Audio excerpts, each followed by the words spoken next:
नमस्कार दोस्तों, मेरा नाम हरेराम त्रिपाठी है और मैं साहित्य चेतना यूट्यूब प्लेटफॉर्म के माध्यम से आपसे जुड़ा हुआ हूँ। आज हम दृष्टि शॉर्ट नोट्स के अगले चरण में चलेंगे और जहाँ छोड़ा था उसके आगे जो है उसको पूरा करेंगे। ठीक है, चलिए आगे चलते हैं। देखिए, प्रमुख प्रेमाख्यान काव्य एवं उनकी विशेषताएँ। प्रेमाख्यान काव्य वो हैं जो रीतिकाल में लिखे गए और उनमें जो है प्रेम को या श्रृंगार को जो है प्रमुखता दी गई, उन्हें ही प्रेमाख्यान काव्य कहा जाता है। ठीक है, चलिए पढ़ते हैं। हंसावली 1370 असाहित कृत है, राजस्थानी भाषा में लिखी हुई और दोहा चौपाई छंदों में प्रयुक्त। चंदायन 1379 मुल्ला दाऊद अवधी भाषा में रचित है और दोहा चौपाई। ठीक, लखम सेन पद्मावती कथा दामोदर कवि द्वारा रचित है। ये लखम सेन है, कहीं कहीं लक्ष्य सेन या लक्ष्मण सेन ऐसा कुछ मिल जाता है। ठीक है, तो ध्यान देंगे हम। दामोदर कवि है इनके रचनाकार और राजस्थानी में लिखी हुई है, दोहा चौपाई और 16 छंदों का प्रयोग है। सत्यवती कथा ईश्वरदास कृत है, अवधी भाषा में रचित, दोहा चौपाई छंदों का प्रयोग। मृगावती 1501 पुतबन अवधी भाषा में रचित है, दोहा चौपाई छंद। माधवानल कामकंदला 1527 गणपति द्वारा रचित है और राजस्थानी भाषा का प्रयोग है। ठीक, पद्मावत 1540 जायसी कृत है और अवधी भाषा में रचित है, दोहा चौपाई छंदों का प्रयोग है। मधुमालती 1545 मंझन अवधी भाषा का प्रयोग है, दोहा चौपाई छंदों का प्रयोग है। माधवानल कामकंदला चौपाई 1556 में कुशल लाभ। देखिए, एक तो ऊपर और आ चुके हैं गणपति। ठीक है, तो अब हमको कुशल लाभ वाला भी देखना है इनमें, ताकि हम कन्फ्यूजन में ना आए। तो माधवानल कामकंदला चौपाई कुशल लाभ राजस्थानी भाषा में लिखित है। प्रेम विलास प्रेम लता की कथा है 1556 जटमल द्वारा लिखित है राजस्थानी भाषा में और दोहा चौपाई छंदों में। ठीक, आगे चलते हैं। रूप मंजरी 1568 नंददास द्वारा रचित है, ब्रज भाषा में, दोहा चौपाई छंदों का प्रयोग है। माधवानल काम कंदला चौपाई 1584 आलम, ये आलम कृत है। देखिए, अभी तक ये रचना 3 बार आ चुकी है। ठीक, तो हमको तीनों का विशेष ध्यान रखना है। अवधी भाषा में ये रचित है, दोहा चौपाई छंदों का प्रयोग है। ठीक, चिताई वार्ता नारायण दास द्वारा रचित है, राजस्थानी ब्रज भाषा का मिश्रण है और दोहा चौपाई छंदों का प्रयोग है।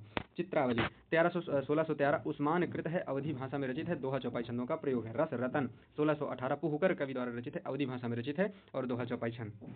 ज्ञानदीप 1619 शेख नबी अवधी भाषा में। नल दमयंती 1625 नरपति व्यास अवधी भाषा में। नल चरित्र 1641 मुकुंद सिंह अवधी भाषा में। हंस जवाहिर 1731 कासिम शाह अवधी भाषा में। इंद्रावती 1744 नूर मोहम्मद अवधी भाषा में। अनुराग बासुरी 1764 नूर मोहम्मद, ये भी जो है अवधी भाषा में ही रचित है और ये दोनों बहुत ही इंपॉर्टेंट रचनाएं हो जाती हैं हमारी दृष्टि से, तो इनको हम विशेष ध्यान रखेंगे। देखिए, यहाँ पे कुछ विशिष्ट दिया हुआ है कि हंसावली की काव्य भाषा के विषय में मतभेद है। कुछ विद्वान इसे गुजराती की काव्य रचना मानते हैं, ठीक है, और कुछ राजस्थानी की मानते हैं। तो मोतीलाल मिनारिया ने राजस्थानी भाषा और साहित्य में इसे राजस्थानी काव्य माना हुआ है। इसमें देखिए एक विशेष नोट है कि शेख नियर का यूसुफ जुलेखा, ये जो है एक रचना है 1790 ईस्वी, तथा नासिर का प्रेम दर्पण 1847 ईस्वी भी महत्वपूर्ण प्रेमाख्यान काव्य है। प्रेम दर्पण की कथा यूसुफ जुलेखा के जो है समान है। ठीक, यहाँ तक हमने आगे पढ़ा। अब आगे चलते हैं। अब देखिए, तुलसीदास जी की रचनाएं हैं जो हमने प्रमुख रूप से लिखी हुई हैं या यहाँ पे रखा है, उनको हम पढ़ेंगे और आगे चलते हैं। ठीक, तुलसीदास की रचनाएं, उनका रचनाकाल, भाषा और प्रयुक्त छंद जो है और उल्लेखनीय बिंदु, ठीक, ये हम देखते चलेंगे। बैराग्य संदीपनी, इसका जो रचनाकाल है संवत 1626 है या 27 के बीच में। ब्रजभाषा है इसकी, दोहे 64 और यह मुक्तक है। तुलसी ने इसे अखिल ज्ञान का सागर कहा है। ठीक है, हाँ, आगे चलते हैं। कभी कभी ये भी पूछ लेता है कि इसके अंदर क्या है या इसमें विशिष्ट क्या है, तो ये भी हम ध्यान ले लेंगे कि 4 भागों में विभाजित है और मंगलाचरण, संत स्वभाव का वर्णन, संत महिमा का वर्णन, शांति वर्णन है। ये हम थोड़ा सा विशेष ध्यान देते चलेंगे एक बार एक दृष्टि में। आगे चलते हैं। रामाज्ञा प्रश्न संवत 1627 अवधी भाषा में रचित है। 343 दोहे हैं, मुक्तक छंद है। इसमें इसे राम सलाका या दोहावली रामायण भी कहते हैं। इसमें शुभ और अशुभ का विचार किया गया है, इसे ज्योतिष ग्रंथ माना जाता है। ठीक है, तो ये भी एक देखेंगे। आगे रामलला नहछू 1628 ठेठ अवधि में लिखी गई है। 20 सोहर हैं इसमें। प्रबंध काव्य है, इसमें राम विवाह व यज्ञोपवीत संस्कार के समय नहछू का वर्णन है। ठीक है, जानकी मंगल संवत 1629 से 30 अवधी भाषा में रचित है। 216 सोहर है। प्रबंध जो है खंड काव्य है। राम सीता के विवाह का वर्णन है इसमें और आधार जो इसका है वह वाल्मीकि रामायण है। ठीक है, रामचरितमानस संवत 1631 अवधी भाषा में रचित है। 1074 कड़वक हैं। ठीक है, दोहा चौपाई छंदों का प्रयोग है। प्रबंध शैली में लिखी गई। 7 कांडों में राम कथा का जो है वर्णन है और यह वही रचना है जो तुलसीदास की आज भारत के प्रत्येक घर में जो है विशिष्ट सम्मान से पाई जाती है, गाई जाती है। पार्वती मंगल संवत 1643 अवधी भाषा में रचित है। मंगल हरि गीति का छंदों का प्रयोग है। 164 जो है दोहे हैं और प्रबंध या खंड काव्य जो है में रची गई है। इसमें शिव पार्वती का विवाह का वर्णन है। ठीक है, और इसका जो आधार है वह शिव पुराण है। ठीक, दूसरा जो उन्होंने आधार बनाया वह कुमार संभव कालिदास कृत। ठीक, कृष्ण गीतावली संवत 1643 ब्रज भाषा में रचित है। 61 पद हैं। गीति मुक्त काव्य है। ठीक है, गीति काव्य जो है मुक्तक के रूप में है। भगवान का लोक रंजन रूप इसमें दिखाया गया है। चलिए आगे चलते हैं। हाँ, गीतावली। गीतावली संवत 1630 से 70 ब्रजभाषा में रचित है। पद 328 है। गीति काव्य मुक्तक के रूप में लिखी गई है। इसमें रामचरित के चुने हुए प्रसंग तुलसी का वात्सल्य वर्णन दिखाया गया है। ठीक है। और हाँ, इसके लिए इतना ही काफ़ी है। विनय पत्रिका संवत 1631 ब्रजभाषा में रचित है। पद 279 पद हैं। गीति काव्य मुक्तक। इसे तुलसी ने इसमें आत्मनिवेदन और राम की भक्ति की याचना की है। इसे राम विनयावली भी कहते हैं। ठीक है।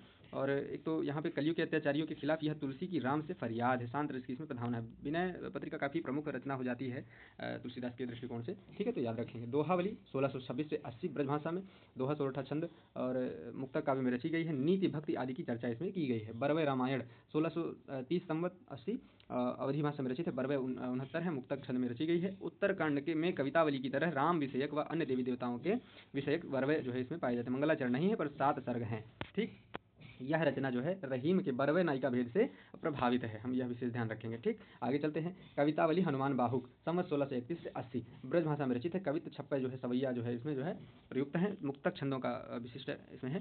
7 कांडों में राम कथा का इसमें वर्णन है। उत्तर कांड में काशी की महामारी का वर्णन है। ठीक है। हनुमान बाहुक इसकी जो विशेषता है, शायद मुझे यह भी देखने के लिए जरूरी है कि कवितावली के किष्किंधा कांड में एक ही छंद का प्रयोग है। ठीक है। और हनुमान बाहुक इसी का भाग जो है माना जाता है। तुलसीदास ने मीन की शनिचरी का वर्णन कवितावली में किया है। कवितावली को कवित रामायण भी कहा जाता है। ठीक, चलिए आगे चलते हैं। हाँ, प्रमुख राम भक्त कवि एवं उनकी रचनाएं। विष्णुदास महाभारत कथा, रुक्मिणी मंत्र, स्वर्गारोहण, रामायण कथा प्रमुख रचनाएं जो है इस अध्याय में जो है दी जा चुकी चर्चा के लिए। तो मान लीजिए वो हमारे काम के विषय नहीं है। और आगे चलते हैं। ईश्वरदास भरत मिलाप, अंगद पैज, राम जन्म, स्वर्गारोहिणी कथा, एकादशी कथा, यह ईश्वरदास की रचना है। अग्रदास 1556 ईस्वी, ध्यान मंजरी, राम ध्यान मंजरी, कुंडलिया, हितोपदेश, उपशाखा, बावनी, पदावली, अष्टयाम, रामाष्टयाम।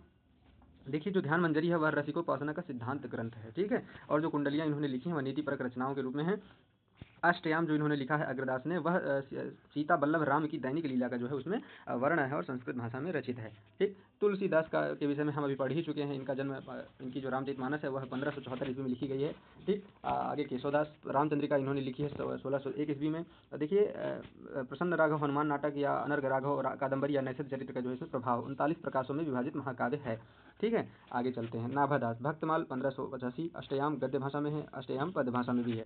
तो नाभादास का भक्तमाल बहुत ही प्रसिद्ध रचना है। 200 भक्तों का वर्णन है इसमें। छपय छंद व समाज शैली में लिखित है। अष्टयाम जो गद्य भाषा में, उसकी भाषा ब्रजभाषा है। ठीक, और जो पद्य में लिखा गया है वह अवधि भाषा में लिखा गया है। और इसे संस्कृत का जो है चंपू काव्य शैली में इसको एक तरह से लिखा गया कि पद्य में भी है, गद्य में भी है। ठीक, आगे चलते हैं। प्राणचंद्र चौहान रामायण महानाटक इन्होंने लिखा है 1610 ईस्वी में। यह पूछा भी जा चुका है और कई बार हमको आगे देखने के लिए मिल भी जाता है। ठीक, याद रखेंगे इसको। और चलिए आगे चलते हैं। हृदय राम हनुमान नाटक 1623, कहीं कहीं राम गीत शीर्षक से प्रचलित सीता स्वयंवर से राज्याभिषेक तक की कथा संवाद शैली में है। इसमें जो है विशिष्ट हमको ध्यान देना है। आगे चलते हैं। माधवदास चरण राम रासो 1618, आध्यात्म रामायण 1624, मुख्य घटनाओं प्रसंगों का संक्षेप में जो है इसमें वर्णन है। ठीक, लालदास अवध विलास 1643, 18 विश्रामों में विभक्त है। छाप के रूप में लाल का प्रयोग है। ठीक है। और दोहा चौपाई शैली है इसकी। राम जन्म से लेकर वन गमन तक की कथा है इसमें। भक्ति के रूप व ध्यान योग का भी जो है वर्णन है। ठीक, कपूर चंद्र त्रिखा इनकी जो है रामायण रचना है 1646 ईस्वी में। गुरुमुखी लिपि में लिखा गया है। भाषा ब्रज है और 145 छंद है। नरहरि बारहट पौरुषेय रामायण वाल्मीकि रामायण को आधार बना करके इन्होंने लिखा है और इनकी जो भाषा है राजस्थानी और ब्रज मिश्रित अवधि है। ठीक, आगे चलते हैं। यहाँ पे कुछ विशिष्ट दिया हुआ है, हम एक बार उनको देख लेंगे। किसी को देखें ना देखें, नंददास को जरूर देखें, क्योंकि सूरदास के बाद जो है कृष्ण भक्ति शाखा में नंददास को उतनी ही वरीयता प्राप्त है।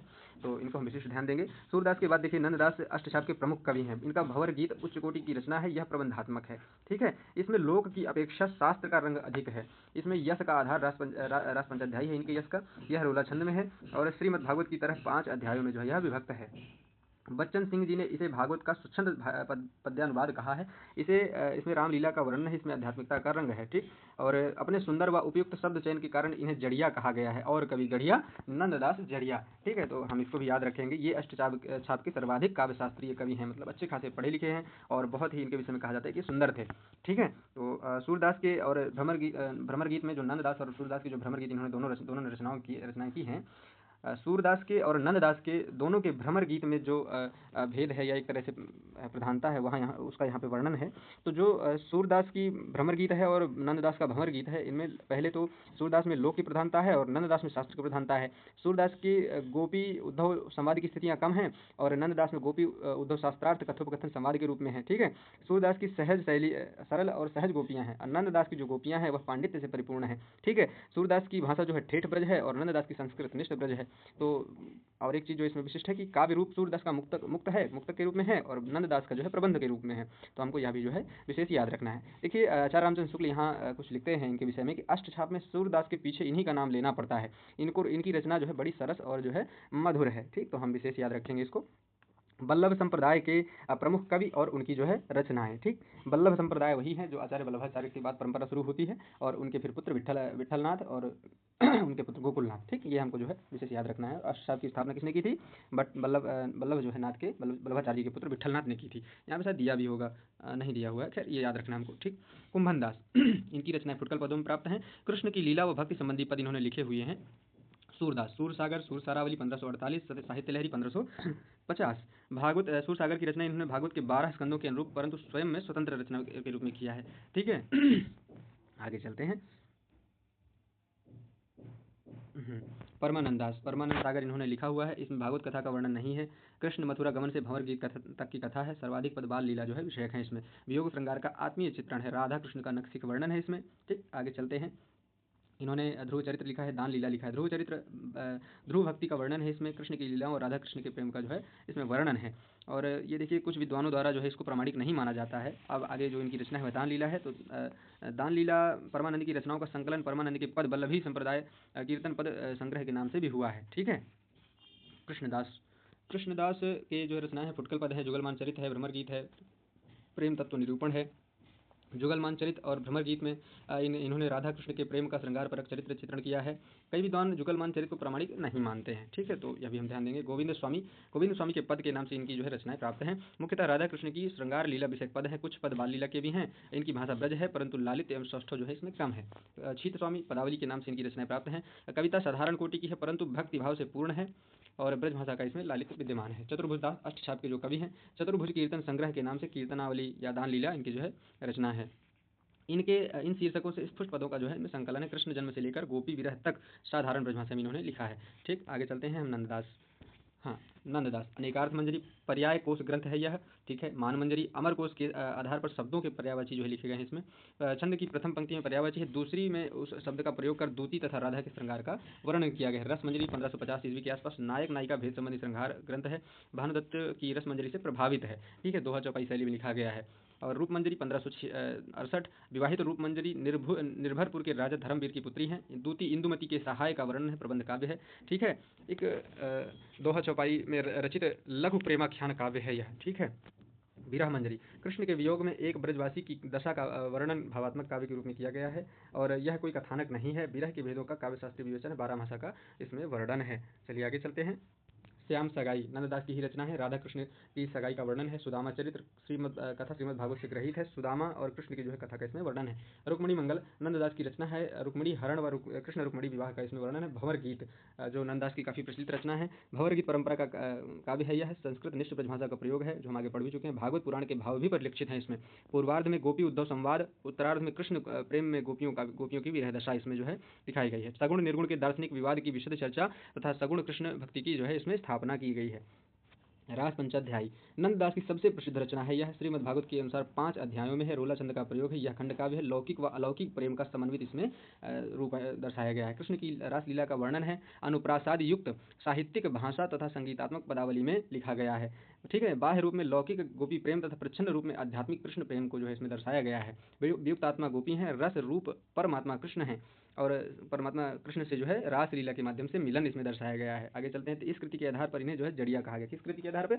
रास पंचाध्यायी के आधार पर जो है नंददास को जड़िया का भी कहा गया है। वियोगी हरि ने इन्हें हिंदी का गीत गोविंद कहा है। किसने? पूछा जा सकता है, बहुत ही इंपॉर्टेंट हो जाएगा। वियोगी हरि ने इन्हें हिंदी का गीत गोविंद कहा है। सिद्धांत पंचाध्यायी रासलीला से संबंधित है। कृष्ण वृंदावन वेणु गोपी रास आदि शब्दों का इसमें इसमें आध्यात्मिक व्याख्या की गई है। रासलीला के आध्यात्मिक पक्षों का इसमें उद्घाटन किया गया है। ठीक है। दसम स्कंद भाषा, श्रीमद् भागवत के दसम स्कंद का दोहा चौपाई में इसमें रूपांतरण किया गया है। गोवर्धन लीला, कृष्ण की विविध लीलाओं व कृष्ण चरित्र का गुणगान इसमें किया गया है। नंददास पदावली, राधा कृष्ण की लीलाओं का 12 प्रकरणों में गुणगान किया गया है। जोग लीला, 130 पदों में योगी के भेष में कृष्ण का राधा के पास जाने का वर्णन है। नाम चिंतामणि माला, 41 पद्यों में कृष्ण की जो है नामावली इसमें लिखित है।